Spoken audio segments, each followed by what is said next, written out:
Hello and welcome to this week's episode of Uncorked with Funny Wine Girl. This is Funny Wine Girl, aka Janine Luby.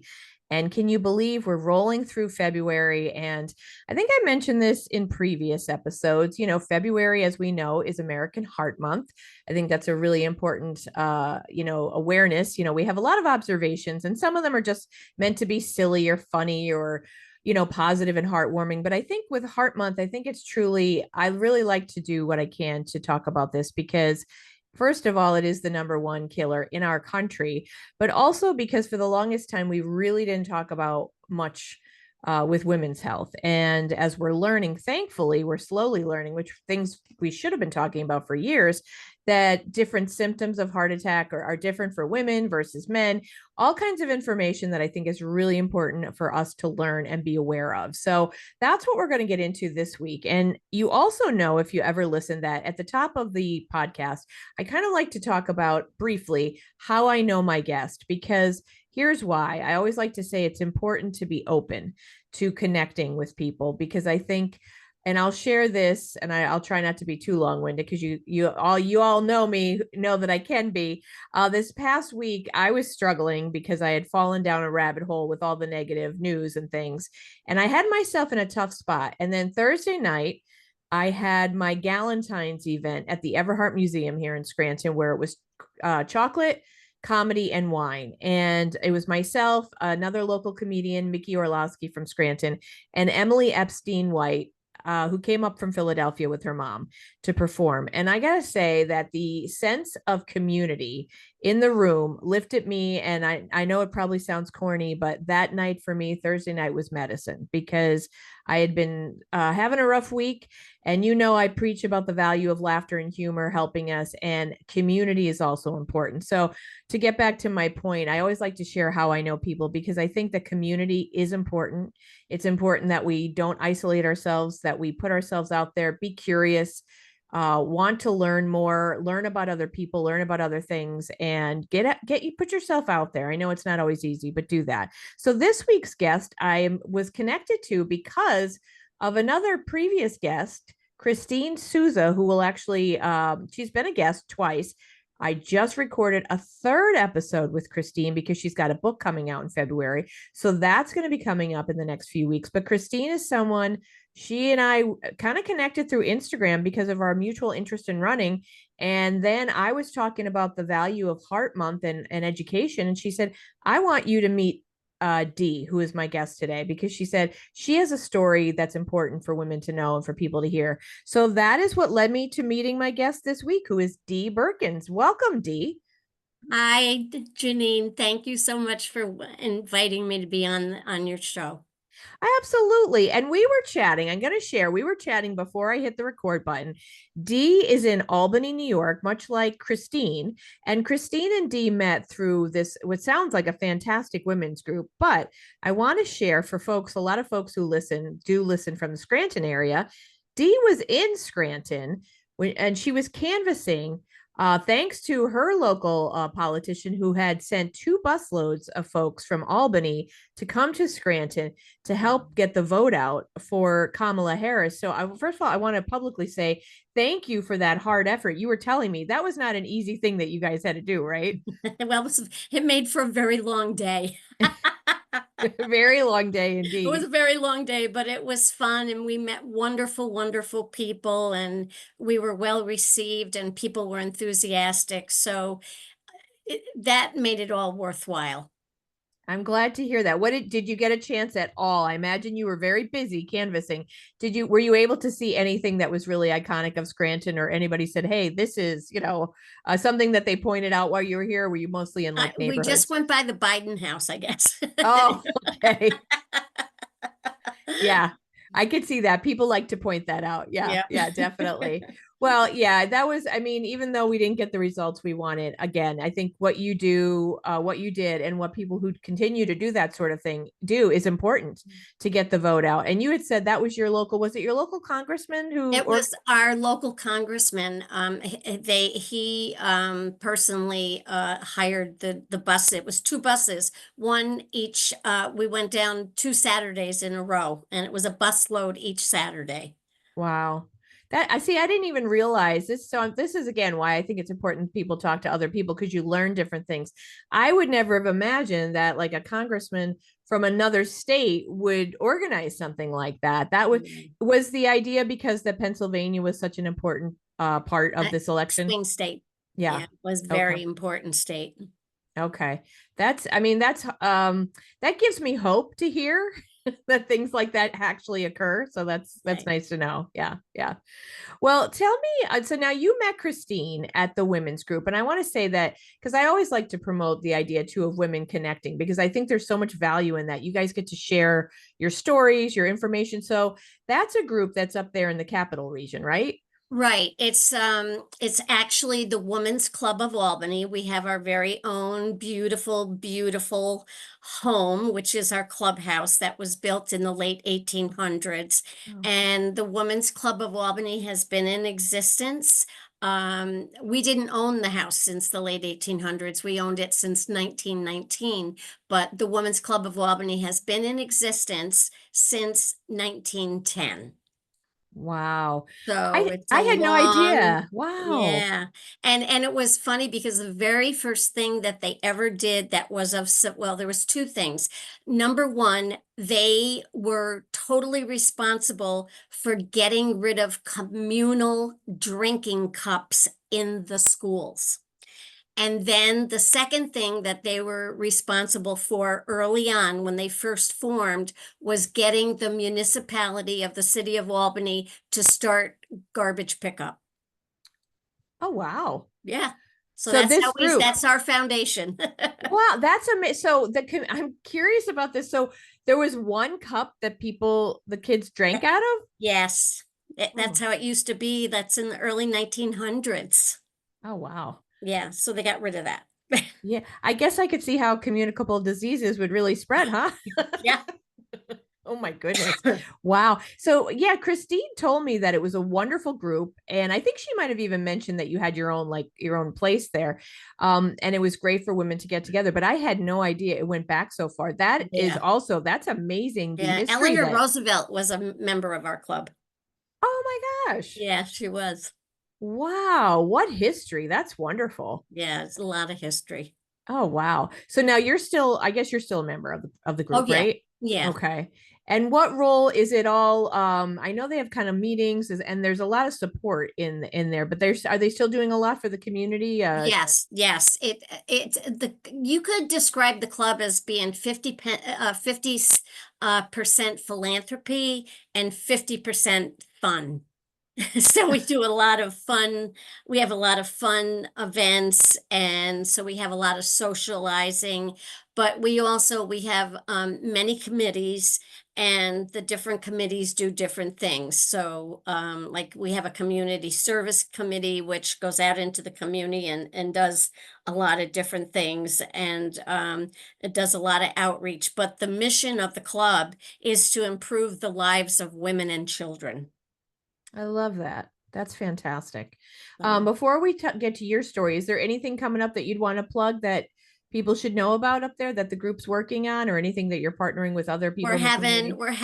I think it's the first weekend of March. I can't remember the date, but we're having a fancy Mardi Gras party. Oh, nice. So, yeah. So Very cool. we're looking forward to that. So, Oh, nice. Now, is yeah, that more for fun or is there any charity fun. involved in that? That's Yeah, a well, fun event. and also it's a fundraiser too, and they're giving money to one of the local women's groups here in the capital region. Oh, that's wonderful. Yeah. Let me ask you, given that Eleanor Roosevelt was a member, is there any kind of like any exhibits? Like, is there anything in the facility that people can look at, like from her, like pictures or any history that's Yeah, there? well, we used to have a lot of things around the house, memorabilia type of thing, but it got to be too much. We were over, we have had so much. So the State University of New York, SUNY Albany, we now have all of our archives over on the campus, and it's there in perpetuity so that people could go over there and go through the archives for the Women's Club and find all kinds of just phenomenal things. Oh, that's fantastic. Yeah, I Yeah, guess I could see that might get a little overwhelming. Like you said, there was too yeah, much stuff. Yeah. yeah, yeah, Oh, that's because it's over a wonderful. 100 years worth of, records and minutes a lot. Wow. That is really interesting. Yeah. I have a friend, my dear friend Oliver, who he moved from he was in the Schenectady, Albany area. And I'm Oh, yeah. sorry I didn't know Christine then when he was living there. He actually lived in Niskayuna. That was one of the places he lived. But we did go to see a show at Proctor. I think that was more Schenectady, I guess that is. Yeah, But yeah, yeah, but I'm sorry he wasn't there and I could have seen all this cool stuff there. But I can yeah. always head back up there. It's not too far, Yes, right? you could. No, it's not. It's hey, obviously it's It's not. If like you came to I think it's just a little over 2 hours yeah. actually for a drive. It's not bad. No, it's not. It's been years since my friend lived there. He moved to North Carolina and now he's heading back to Pennsylvania where he's from. He's coming to Philadelphia. But yeah, I think it was a little over 2 hours. I used to visit him. I enjoyed visiting him up there. That was Yeah, great. yeah. So now I want to talk to you about Christine had said, you know what, Dee has a story to share. And before I hit the record button, you were just telling me this is kind of like you said, the textbook misdiagnosis. So wherever you want to start, what was going on? And obviously they did not spot what was going on correctly at first, it sounds like. No, for over 3 years. Oh, wow. So when I was in my late 40s, um, I started getting, when I would walk or I would go up the stairs, if I walked any distance, I would start getting like really bad chest pain. And I would also get very winded and out of breath. And so this was the late 90s. And back in those days, the insurance companies required anytime you needed to go to a specialist or go get a test, you had to get a referral. That was required by the insurance companies. So at the time, the male physician that was my primary care doctor, I kept telling him and complaining about the chest pain and telling him that that when I would walk, I'd get pain. I'd go up the stairs, I'd get winded, and also my legs. I had a lot of pain in my legs. So he would say, there's really nothing wrong with you because he says you don't need those expensive tests. That's crazy to go for like a nuclear stress test and all of that. And so he would sit me down in his office and give me an EKG, or you're on the examining table, and it was always perfect. There was never anything in the EKG at the time. Now I was just approaching age 50 at this point. And I was small, petite. My I had I did not have high blood pressure. I was not diabetic. I looked perfect on paper. I mean, I looked perfect. All my stats were right where they needed to be. So this went on and on. I kept bugging him and he just kept refusing me. So finally, I just knew something was wrong. And now this was like 3 years later. And now it's like it was May of 1997.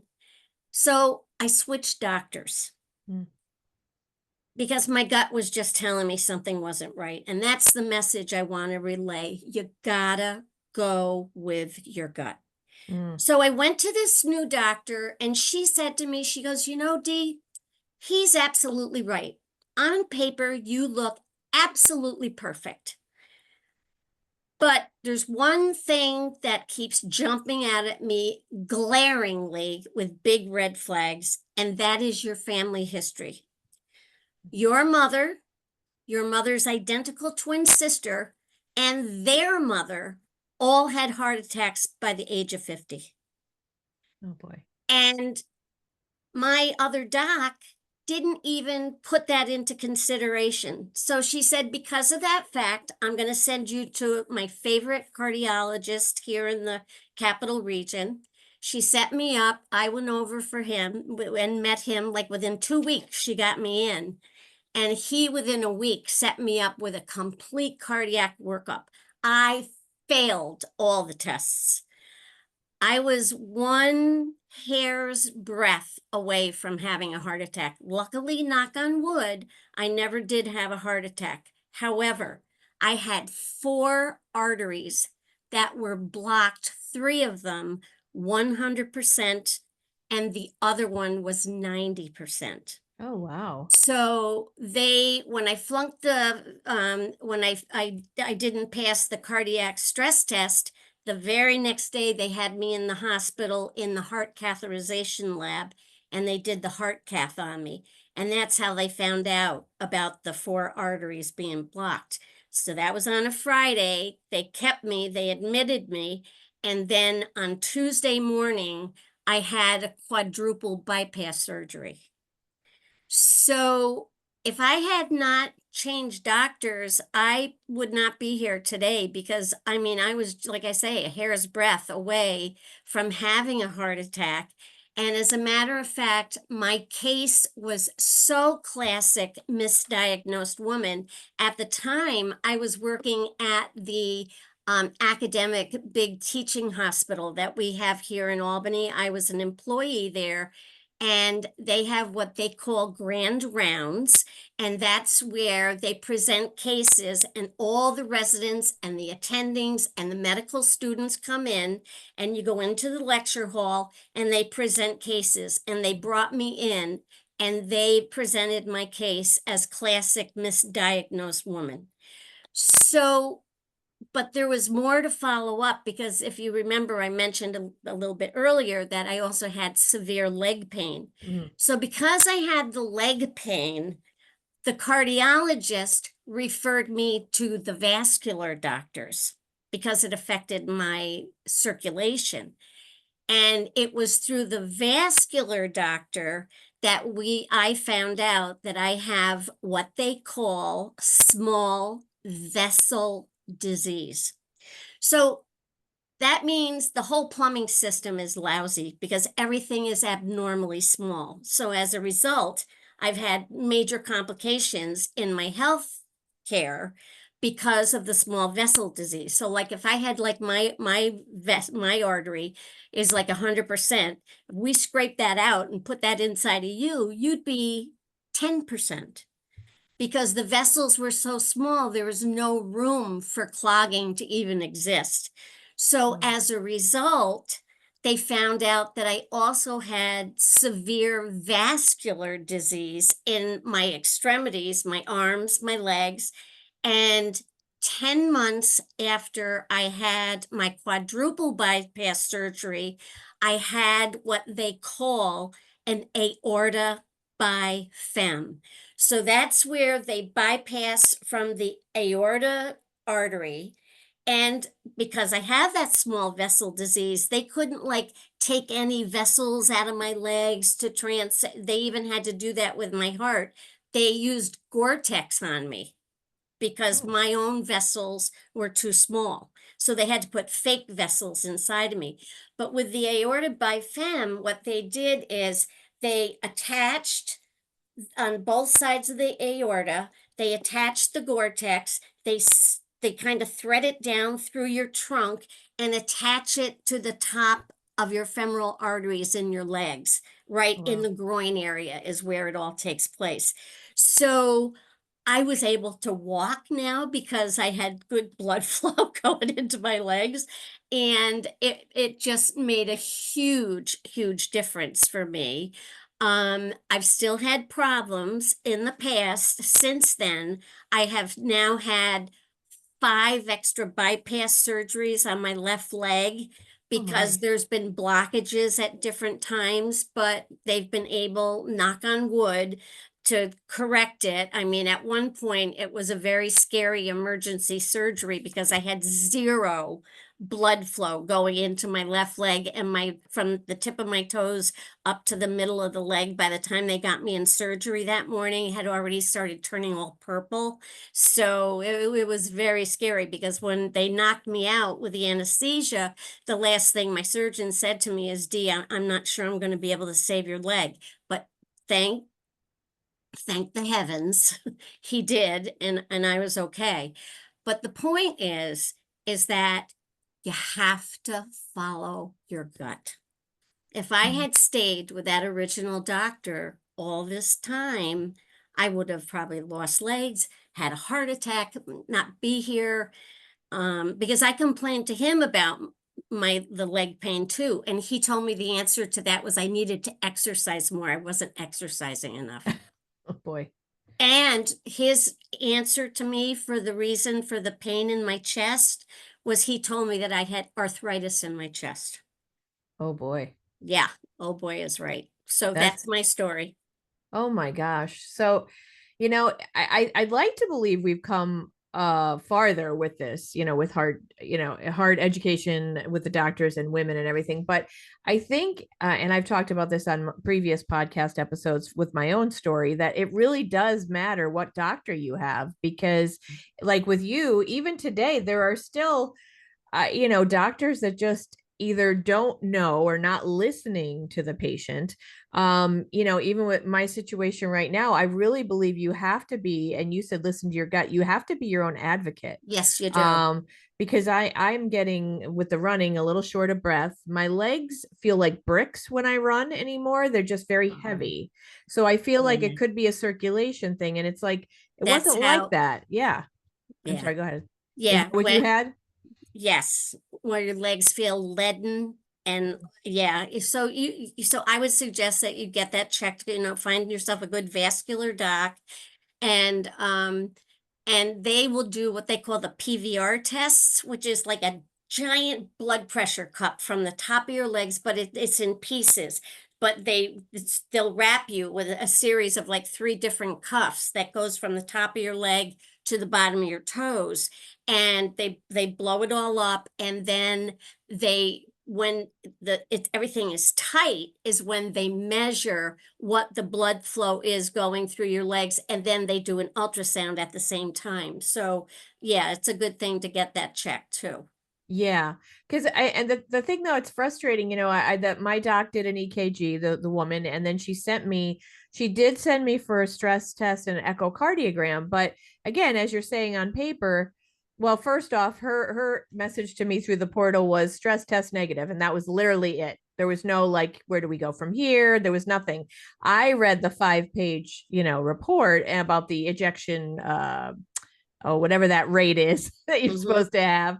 I was reading this information. So it's like, okay, do I just walk away and say, okay, I guess everything's fine? Because I'm like, I'm still experiencing symptoms. So, she says, do you want to refer to a cardiologist? I'm like, I would love to have had some input from her, but I said yes. So I'm actually Good. going this week. And Um, also ask for a referral to vascular because the legs and this are two separate issues, even though they're interconnected. But the vascular guys really know their stuff because I'll tell you, as a result of my vascular disease, like I told you, I had like the 5 different separate bypasses on my left leg. I also had to have stents put into the vessels going into my kidneys because I got blockage going into my kidneys. And then, believe it or not, I had blockage in my eye. And my ophthalmologist told me, because he had to send me to a retina guy after I had the blockage, but he said the vessels are so tiny in your eyes normally, and he goes, yours are ridiculously tiny, that blockage could have simply been the size of a piece of a grain of sand.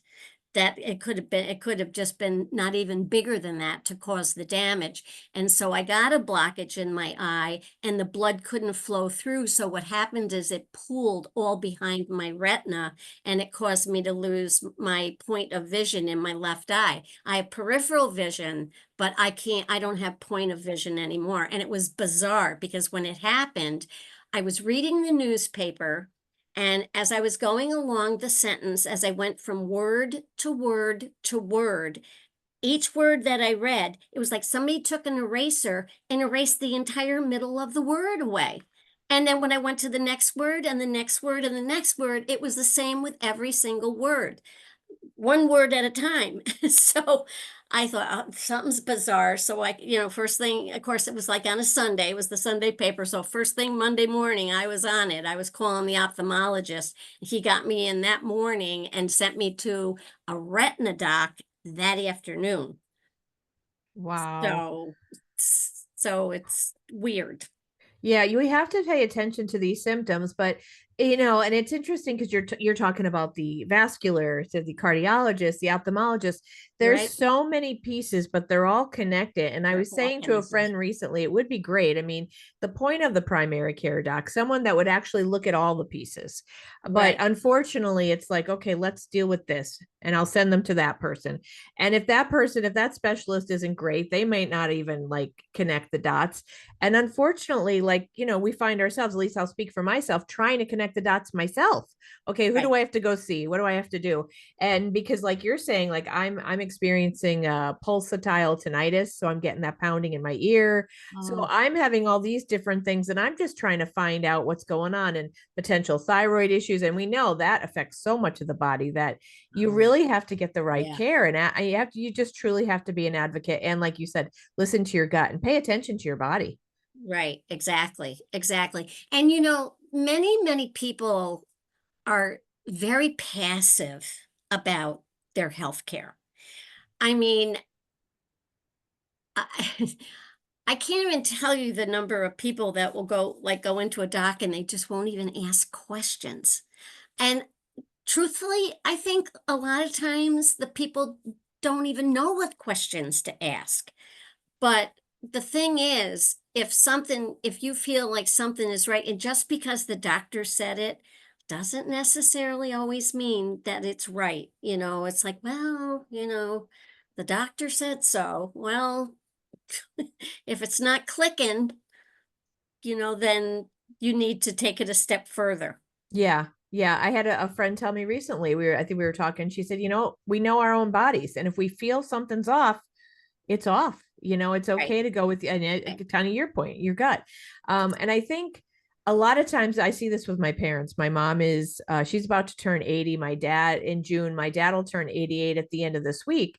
I'm proud of them both that my mom goes with my dad, but sometimes I'll get frustrated because I don't go with them. And she'll say, well, I'll say, did you ask him this? Well, I did, but he said, and like maybe they won't really give a good answer. And I mean, I know they're doing their best, but you really do, because it's your life, it's your body. You don't want to just take an Right, answer that doesn't seem right. like a good explanation. Right, right, Yeah. exactly. And the number one terrible thing that my first doctor did was totally ignore my health history, which was a part of my medical record. Yeah. That's a little surprising, I will tell you. I mean, I can understand women are dismissed a lot, honestly, and they have been historically, especially by male doctors. But that is interesting that he didn't. I mean, as soon as you said you had that family history, I'm like, oh my goodness, that should Well, have been a red flag. right, it should have been, and it wasn't. And I'll tell you something, I'm the oldest of four girls, and I was the very first one that developed all of this. But all three of my sisters, once they got to that same age, like late 40s, early 50s, they all developed the same thing. Two of my sisters did have a heart attack. The other one had a lot of vascular problems with her legs, and she kept getting throwing blood clots from her legs to her chest. She's had all kinds of crazy vascular issues. And now my daughter is that. So, because, all right, so I will be 78 next week. And so this will be 28 years out from having my surgery.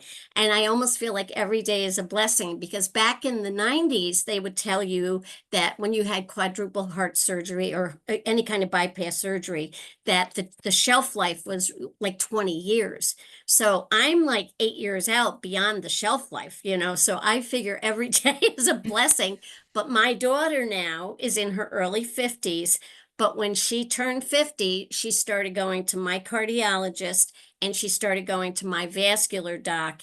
And she goes once a year and they run the tests on her. And so far, knock on wood, she's been fine, but she's taking care to watch herself too because of the horrible, they say there's no lifeguard in the gene pool. So Wow, I've never heard that, but that makes sense, right? right. So she's keeping a close watch on it because, she's the next generation of woman. Yeah. So, Well, and seeing what happened with her mom and her aunts, that's and going her on. and her great grandmother Oh and her yeah. grandmother and her great Yeah. aunt. Yeah. Well, So, and it's unfortunate that you had the problems that you did in the beginning of to get to the right place, but right, it's wonderful that you did, and now your sisters and now your daughter know these are things they need to watch out for and get right, taken care of. exactly. Yeah. Right. So And let my granddaughters too, because I've got two granddaughters, my daughter's two girls. So they will know to take care of themselves when they get to be at that same age too. Yeah.